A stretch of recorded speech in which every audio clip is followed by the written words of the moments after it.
My name is Asang. I was born unable to speak, and the entire village called me the mute boy at the end of the road. But my grandfather said that heaven took away my voice so that I would never have to utter lies like the people of Hanging Village. Hanging Village was very wealthy. 30 years ago, the whole village had been desperately poor, surviving on wild yams. Then, all of a sudden, every household prospered as if carried by a favorable wind, and rows of sturdy tile-roofed houses sprang up everywhere. People said it was thanks to good feng shui. But my grandfather, a peculiar blind fortune teller who lived on the edge of the village, always remained silent whenever he heard them boast. This summer, the weather was unbearably hot, yet the air felt strangely clammy. It began with the ancient village well, the only source of water for the entire village. That morning, Aunt Ba carried water home. The moment she poured it into a basin, she let out a piercing scream. Instead of being crystal clear as usual, the water flowed out a vivid crimson, like diluted blood, while a thick, overpowering metallic stench rose from it. Within just 3 days, that bloody odor seeped into every strand of hair and every inch of the villagers' flesh. But even more terrifying was the thirst sickness. The first person to fall ill was the village chief. He drank water nonstop, gulp after gulp, until his belly swelled like a drum, yet he still screamed, "Thirsty! I'm so thirsty! Give me water!" On the 4th day, they found the village chief dead beside the ancient well. His body was completely dried out, his skin peeling away in strips as though it had been submerged in boiling water for hundreds of degrees. Yet his belly remained grotesquely bloated with red water. When the villagers carried away his corpse, a stream of crimson liquid poured from his mouth, filling the air with a nauseating bloody stench that chilled everyone to the bone. While the entire village was in chaos, they all came to my grandfather's house. For the past 30 years, my grandfather had always followed one strange rule. Whenever someone came to him for fortune-telling or spiritual rituals, he never accepted a single coin as payment. Instead, he asked them to do only one thing: let a single drop of fresh blood fall into the black clay jar buried beneath his bed. The villagers believed he was raising dark magic, but driven by curiosity about their fates and greed for wealth, nearly everyone in the village had, at one time or another over those 30 years, dripped their blood into that jar. A crowd packed the courtyard of our house. My grandfather sat on a wooden platform, his blind eyes fixed on empty space, absent-mindedly rolling a string of jet-black wooden prayer beads between his fingers.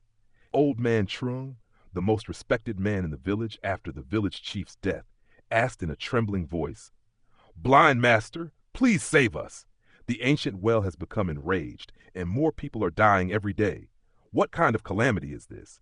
My grandfather let out a hoarse, icy laugh, the sound like 2 pebbles grinding against each other. A disaster born from the earth, karma born from the human heart. 30 years ago, you enjoyed the sweet fruit. 30 years later, you must swallow the bitter one. The vengeful spirits beneath the well have come to collect their debt. The crowd immediately turned pale, exchanging uneasy glances. My grandfather continued, "The resentment beneath the well has transformed into the blood dragon curse. There are only 2 ways to break this seal. The first is to find someone with completely pure blood, untouched by the sinful stain of this village, who willingly jumps into the well as a sacrifice. The second—" My grandfather paused. The smile on his deeply wrinkled face grew even more sinister. "For every person who took part in the crime all those years ago and is thrown into the well, the blood dragon's wrath will subside, granting the village 3 more days of peace. The more horrific their death, the faster its murderous aura will fade." The moment he finished speaking, the atmosphere froze. Just seconds earlier, everyone had stood together begging for salvation. Now they stared at one another with eyes filled with suspicion and distrust. My grandfather's words were like a spark thrown onto a pile of dry straw. The fear of death ignited the darkest, most savage instincts hidden within human nature. That very night, a secret council of judgment was formed at Old Man Trung's house. They did not want to die, so they began digging through the memories of what had happened 30 years earlier. Back then, a caravan of wandering sorcerers had passed through the village, carrying a great fortune in gold and silver. Blinded by greed, The people of Hanging Village ambushed them, slaughtered all 18 travelers, stole their wealth, and threw their bodies into the ancient well. Then they used sealing talismans to suppress the spirits and steal their good fortune. Now, who would become the next sacrifice? Lini's family. Back then, his father was the one who split the sorcerer leader's skull open with a hoe. Someone shouted. That's a lie. Didn't your family carry off 3 chests of gold too? Your son should be the one to die. Another roared back. Suspicion quickly turned into violence. The slaughter began. To keep their own relatives from fleeing, families chained one another's hands and feet together. Heart-wrenching screams echoed through the village night after night. Those judged guilty were dragged to the edge of the village, their arms and legs deliberately broken before they were thrown alive into the ancient well. The sickening crack of shattering bones blended with the heavy splashing of blood-red water far below in the bottomless darkness. I stood in the corner of the courtyard and watched Aunt Ba knock her own nephew unconscious before throwing him into the well in place of her son. There was no trace of humanity left in the village anymore. They had become a pack of starving demons, tearing each other apart to steal just 3 more days of life. One evening, when the stench of blood outside had become so overwhelming that it was almost impossible to breathe, I went into my grandfather's room to clean up for him. Suddenly, I heard something moving beneath the bed. I bent down to look and froze in horror. The black clay jar was trembling violently on its own. Thick, pitch-black blood was seeping from beneath its lid, slowly writhing across the dirt floor like a mass of earthworms. My grandfather removed the cloth covering his eyes. Inside his hollow eye sockets there were no eyeballs, only 2 streams of dried black blood running down his cheeks. He gently beckoned me closer. "Asang, come here." I knelt beside him, letting out muffled sounds as I took hold of his thin, bony hand. His hand was ice cold, and the flesh had already begun to rot and peel away, just like the bodies of those suffering from the thirst sickness outside. In a weak voice, he asked, "Asang, are you afraid of me?" I shook my head frantically, tears streaming down my face. He stroked my hair and smiled sadly. "The people outside have nearly gone mad. Soon they'll realize that those sacrifices never had any effect. The truth is, this ritual has no way to be undone." Then my grandfather pointed at the black clay jar. 30 years ago, the family of sorcerers who were murdered, they were my family. I was the only survivor because I pretended to be dead beneath the pile of my relatives' bodies. I stayed here, disguising myself as a fortune teller, and spent 30 years collecting the blood of every son and daughter, every grandchild of those murderers.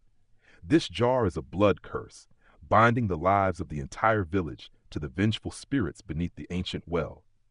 Once the well begins to bleed, no one whose blood is inside this jar can survive. I stared at him in utter shock. With trembling hands, my grandfather pulled a heavy cloth pouch filled with gold from inside his robe and placed it into my hands. "But you're different, Asang. You're the mute child I found on the other side of the river. You don't carry the sinful blood of this village. You're untouched by its karma. I kept you by my side and made you pretend to be mute and deaf to protect you from the eyes of those demons." He broke into a violent coughing fit and spat out a mouthful of black blood. "It's almost time. Take this gold and leave immediately. Don't look back." Before I could even get to my feet, the bedroom door was kicked open. Old Man Trung stormed in, leading more than a dozen burly men whose faces were smeared with blood and mud, their eyes glowing red like wild beasts. They saw the black clay jar leaking blood, and my grandfather's face streaked with it. "Blind master, so it was you all along. You're the one behind all of this."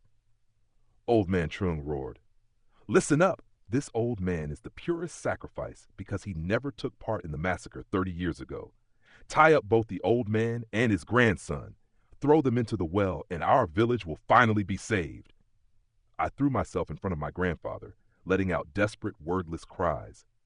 But one of the men shoved me violently to the ground and reached for a rope to bind my grandfather.